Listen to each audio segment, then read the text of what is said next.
All Telugu ప్రజా పార్టీలో చేరుతున్న ఓటర్లు తమను మోసం చేశారంటూ వైసీపీ టీడీపీ నాయకులు అనటం హాస్యాస్పదంగా ఉందని ఆల్ తెలుగు ప్రజా పార్టీ జాతీయ అధ్యక్షులు బాపట్ల శాసనసభ అభ్యర్థి కట్టికల శివభాగ్యరావు విమర్శించారు. ఎప్పుడైనా సరే నాయకులను ఓటర్లు మోసం చేయరని, నాయకులే ఓటర్లను మోసం చేస్తారని అన్నారు. బాపట్లలోని తమ కార్యాలయంలో విలేకరుల సమావేశంలో మాట్లాడుతూ ఉచిత విద్య అందిస్తామని అన్ని రాజకీయ పార్టీ నాయకులు వాగ్దానాలు చేసి ఇప్పుడు ఇంట్లో ఒకరికే అని చెప్పడం ప్రజలను మోసం చేసినట్టు కాదా అని ప్రశ్నించారు. నిరుద్యోగి సమస్య లేని రాష్ట్రంగా ఆంధ్ర రాష్ట్రాన్ని తీర్చిదిద్దడమే తమ పార్టీ ప్రధాన ఎజెండా అని చెబుతూ ప్రతి పని చేసే ఒక్కరికి పని కల్పించడమే తమ ధ్యేయమని అన్నారు. బాపట్ల నియోజకవర్గ ఓటర్ మహాశయులకు, ఏపీ రాష్ట్రంలో ఉన్న ఓటర్ మహాశయులందరికీ కూడా నా యొక్క నమస్కారం.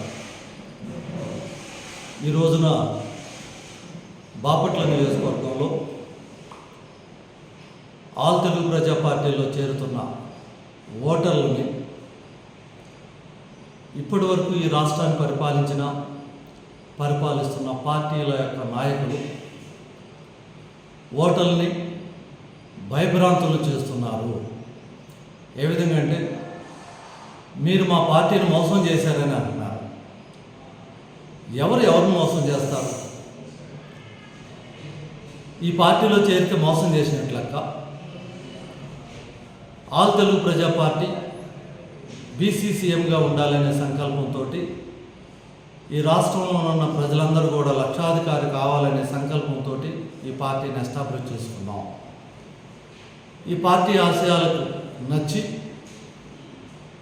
ప్రజలు స్వచ్ఛందంగా చేరుతుండటం వల్ల ఇప్పటి వరకు ఏదైతే రెండు పార్టీలు ఉన్నాయో ఈ రెండు పార్టీల్లో పనిచేస్తున్న నాయకులు ఈ పార్టీలో చేరే ఓటర్లను మోసం చేసి వెళ్ళిపోతున్నారని చెప్పడం చాలా బాధాకరంగా ఉంది. ఎందుకంటే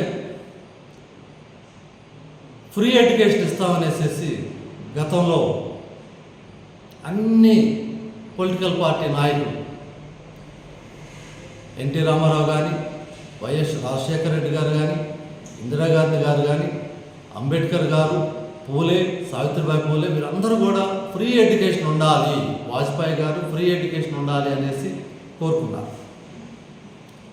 ఈ రోజున తెలుగుదేశం పార్టీ వారు మేము 15,000 ఇస్తాం చదివించకండి, వైసీపీ వాళ్ళైతే ఒక పిల్లవాడికే 15,000 ఇస్తాం చదివించండి, రెండో పిల్లవాడు మేము చదివించం అని మీరు చెప్పే విధానం చూస్తుంటే చాలా బాధాకరంగా ఉంది.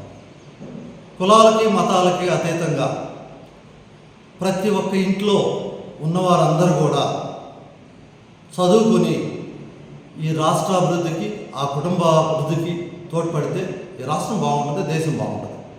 ఇది వదిలేసేసి ఒక్కరే చదవాలి, అయితే కొంతమందికి 15,000 రూపాయలు ఇస్తామంటాం అనేది ఎంతవరకు న్యాయం? ఎవరిని మోసం చేస్తున్నారు? ఈ రెండు పార్టీలు మోసం చేస్తున్నట్టు కాదా? ఈ ప్రజల్ని చదివించాల్సిన బాధ్యత మీకు లేదా అనేసి ఆల్ తెలుగు ప్రజా పార్టీ నుంచి నేను అడుగుతున్నాను. అదేవిధంగా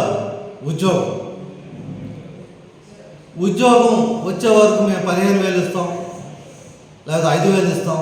ఇది ఏమిటి అసలు? చదువుకున్న తర్వాత ప్రతి మనిషి పని చేయటం అనేది కనీస ధర్మం. ఆ ధర్మాన్ని మర్చిపోయి మేము మీకు డబ్బులు ఇస్తాం, మీరు ఏమైనా చేయండి అంటే అది కరెక్టేనా? ఇది మోసం చేసినట్టు కాదా? ప్రతి ఒక్క వ్యక్తికి పని కల్పించటం అనేది ప్రభుత్వం యొక్క ధర్మం.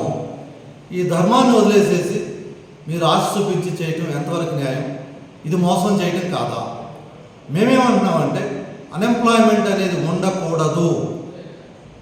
ఎన్ని లక్షల రూపాయలు ఖర్చు అయినా సరే అన్ఎంప్లాయ్మెంట్ లేకుండా చేస్తామని మేము అంటున్నాం. ఇది ధర్మమా? మీరు 15,000 రూపాయలు ఇవ్వటం లేకపోతే ఒక మనిషిని చదివించడం ధర్మమా అనేది ఆలోచించాలి. అదేవిధంగా ఆరోగ్యానికి ఆరోగ్యశ్రీ అని ప్రైవేట్ కన్సల్టెన్సీ ఆఫీసుల్లో ప్రైవేట్ డాక్టర్స్ దగ్గర ట్రీట్మెంట్ ఇస్తామనేసి గొప్పలు చెప్పుకుంటూ కోట్లాది రూపాయలని ప్రైవేట్ హాస్పిటల్కి దారాదత్తం చేస్తున్నారు. మరి గవర్నమెంట్ డాక్టర్లు ఎందుకు? లక్షల రూపాయలు కోట్ల రూపాయలు ఖర్చు పెట్టి గవర్నమెంట్ హాస్పిటల్స్ కట్టించి గవర్నమెంట్ డాక్టర్లకు జీతాలు ఇచ్చుకుంటూ ఆరోగ్యశ్రీ అనేసి వేరే హాస్పిటల్ పంపిస్తున్నారంటే ఈ డాక్టర్లు పనికిరారైనా మీ ఉద్దేశం? ఈ డాక్టర్లు మందులు రాయలేరైనా? వీళ్ళు చదువుకోలేదా? సో అందుకని మేమేమంటున్నామంటే ప్రతి హాస్పిటల్ని ఒక స్టార్ హాస్పిటల్ లాగా, ఒక గొప్ప హాస్పిటల్ లాగా తయారు చేస్తాం. ఎవరైనా సరే, సీఎం అయినా సరే, క్లర్క్ అయినా సరే గవర్నమెంట్ హాస్పిటల్కి వెళ్ళాల్సిందే. గవర్నమెంట్ హాస్పిటల్లో ప్రతి ఒక్క వ్యక్తికి కూడా ఉచితంగా మందులు కానీ, మెడికల్ ల్యాబ్స్ కానీ, ఎక్స్రేలు కానీ అన్ని టెస్టులు కూడా ఉచితంగానే గవర్నమెంట్ హాస్పిటల్లో చేసే విధంగా మేము చేస్తూ ఉన్నాం. మీరు ఎక్కడెక్కడికో తిరగమంటున్నారు, ప్రైవేట్ హాస్పిటల్లో తిరగమంటున్నారు, గవర్నమెంట్ వదిలేసి ప్రైవేట్ దగ్గరికి వెళ్ళమంటున్నారు. ఇది ఎంతవరకు న్యాయం? ఇది మోసం చేయడం కాదా? సో అందుకని హెల్త్ అనేది ప్రతి ఒక్క మానవుడికి, ఈ భూమి మీద ఉన్న ప్రతి ఒక్కరికి కూడా ఉచితంగా ఇవ్వాలి, ఉచితంగా ఇస్తామని మేము అంటున్నాం. కాబట్టి అందుకని ఈ యొక్క పార్టీలో చేరుతున్నారు. ఇక ఎప్పటి నుంచో గత 30 సంవత్సరాల నుంచి మద్యాన్ని బ్యాన్ చేస్తామని తెలుగుదేశం ప్రభుత్వం చెప్పింది, వైసీపీ ప్రభుత్వం చెప్పింది. బ్యాన్ చేయటం అట్లా ఉంచేసేసి ఏ విధంగా మోసం చేస్తున్నారంటే వాటి రేట్ల గురించి పెద్ద పెద్ద మీటింగుల్లో చెప్తున్నారు. కల్తీ సారా అనేసి, లేకపోతే కొత్త బ్రాండ్లు వచ్చినాయి అనేసి చెప్తున్నారు.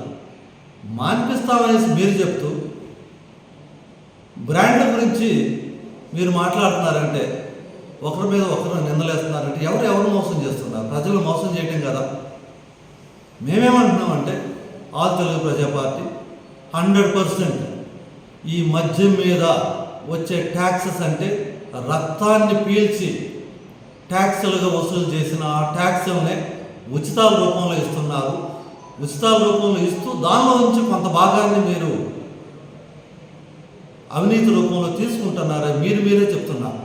తెలుగుదేశం వాళ్ళు చెప్తున్నారు, వైసీపీ వాళ్ళు కూడా చెప్తున్నారు. సో మేమేమంటున్నామంటే మద్యం స్థానంలో నేరా ఫ్యాక్టరీస్ని ప్రతి మండలంలో ఏర్పాటు చేస్తామని మేము చెప్తున్నాం. మద్యాన్ని మాన్పిస్తామని చెప్తున్నాం, అంచెలంచెలుగా మాన్పిస్తామని చెప్తున్నాం. అందుకని అట్రాక్ట్ అయ్యి మా పార్టీలో చేరుతున్నారు. సో ఎవరు మోసం చేస్తున్నారు? సో అందువల్ల మద్యం అనేది పేదల రక్తాన్ని పీల్చడమే. కాబట్టి ఈ మద్యాన్ని అంచెలంచెలుగా మేము 5 సంవత్సరాల్లో మాన్పించి నేరా ఫ్యాక్టరీస్ని తీసుకొచ్చి, నేరా అనేది వారికి ఆహ్లాదాన్ని ఇవ్వడానికి, ఆరోగ్యాన్ని ఇవ్వడానికి నేరా ఫ్యాక్టరీస్ని తీపిస్తాం. గౌడ సామాజిక వర్గం, సెట్టుబల్లి సామాజిక వర్గం ఎవరైతే ఉన్నారో వీరి చేత ఫ్యాక్టరీ పెట్టిస్తాం. ఎక్కడో వేరే రాష్ట్రాల్లో ఫ్యాక్టరీలు పెడతాం కాదు. ఇక్కడ ఉన్న ప్రతి ఒక్క గౌడ సామాజిక వర్గం, సెట్టుబల్లి సమాజం ఎవరైతే ఈ ఫ్యాక్టరీస్ పెడతానికి ముందుకు వస్తారో వీళ్ళ చేతుల మీదుగానే ఫ్యాక్టరీస్ పెట్టిస్తాం. ప్రజలే వీటిని రన్ చేసేటట్టు చేస్తాము. సో అదేవిధంగా అవినీతి, మోసం చేయడం. ఎవరెవరిని మోసం చేస్తున్నారు? లక్షల కోట్ల రూపాయలు తినేశారు అనేసి ఇప్పుడున్న ప్రభుత్వం, వైసీపీ ప్రభుత్వం, తెలుగుదేశం ప్రభుత్వం మీద ఆరోపణలు చేస్తూ కేసులు కూడా వేశారు. వారు స్టే కూడా తెచ్చుకున్నారు, జైలు నుంచి కూడా బయటకు వచ్చేసారు. సో అవినీతి మీరు చేసి, తెలుగుదేశం వారు మీరు అవినీతి చేస్తున్నారు, వైసీపీ వారు అవినీతి చేస్తున్నారు అనేసి రోజు మీ పేపర్లోనే చెప్తున్నారు. అవినీతి పరులని మీరు అంటున్నారు. మేము అవినీతి లేని రాష్ట్రంగా మేము చేస్తామన్నాం. మీరు అవినీతి రాష్ట్రంగా తయారు చేశారు. ఏ రాష్ట్రం వెళ్ళినా కూడా మీ రాష్ట్రంలో ఏపీ ప్రభుత్వం అంటే అవినీతి ప్రభుత్వం అని అందరూ చెప్తున్నారు. దానికి కారణం మీరు కాదా? అందుకనే మేమేమంటున్నామంటే అవినీతి రహిత రాష్ట్రం చేస్తూ ప్రతి కుటుంబాన్ని లక్షలాధికారిగా చేస్తామని మేము మాటిస్తున్నాం. చేస్తాం. అవినీతి లేని రాష్ట్రంగా చేస్తాం. ఏ విధంగా చేస్తాం? బడ్జెట్ వచ్చిన వెంటనే ఆ డబ్బులన్నీ ఎక్కడికి వెళ్తాయో మేము చూపిస్తాం, వైట్ పేపర్ రూపంలో చూపిస్తాం. కాంట్రాక్ట్ ఇచ్చిన వెంటనే వైట్ పేపర్ రూపంలో ఎవరికి ఇచ్చామని చెప్తాం. కాంట్రాక్ట్ అయిన తర్వాత ఏం పని చేశారో వైట్ పేపర్ రూపంలో తెలియపరుస్తాం. అదేవిధంగా ఆరోపణలు ఏమొచ్చినా సరే ఆరోపణల మీద ఎంక్వైరీ చేస్తాం. వాటి మీద కూడా వైట్ పేపర్ తీస్తాం. అదేవిధంగా మోస్ట్ ఇంపార్టెంట్, అన్ని ఎస్టేట్ని తీక్షణంగా చూసే ఫోర్త్ ఎస్టేట్ మీడియా రంగాన్ని, మీకున్న మీడియా రంగమే కాదు, సోషల్ మీడియాని, చిన్న పత్రికల్ని, చిన్న టీవీ ఛానల్స్ని, వారికి కూడా గవర్నమెంట్ ఆధ్వర్యంలో సపోర్ట్ చేస్తూ వారి ఆధ్వర్యంలో కూడా అవినీతి ఎక్కడుంటే అక్కడ బయటకు తీస్తాం, స్వేచ్ఛ ఇస్తాం. ఫోర్త్ ఎస్టేట్కి స్వేచ్ఛ ఇచ్చేసేసి తీసుకొచ్చి ప్రతి ఒక్క కుటుంబానికి కూడా వారికి కావాల్సిన పెట్టుబడి గవర్నమెంట్ కోఆపరేటివ్ సెక్టర్ ద్వారానే లక్షల రూపాయల పెట్టుబడి ఇచ్చి కుటీర పరిశ్రమలు తీసుకొచ్చి ఈ రాష్ట్ర అభివృద్ధి చేస్తాం. అదేవిధంగా ఈ రాష్ట్రంలో ప్రతి ఒక్క కుటుంబాన్ని కూడా లక్షలాధికారిగా చేయడానికి కంకణం కట్టుకున్న ఆల్ తెలుగు ప్రజా పార్టీలో చేరుతుంటే మిమ్మల్ని మోసం చేసేవారు అంటాం అనేది ఎంతవరకు సమయం? ఎవరు మోసం చేయట్లేదు, మీరే ప్రజలను మోసం చేశారు. ఇప్పటికన్నా ఈ మోసాన్ని అరికట్టండి. ఆ తెలుగు ప్రజా పార్టీ మాత్రం 100% మోసం చేయకుండా, అన్యాయం చేయకుండా, అవినీతి చేయకుండా ప్రతి ఒక్క కుటుంబాన్ని కూడా లక్షలాధికారిగా చేస్తామని మాటిస్తూ మా పార్టీలో చేరే ప్రజల్ని భయభ్రాంతులు చేయొద్దనేసి విన్నవించారు.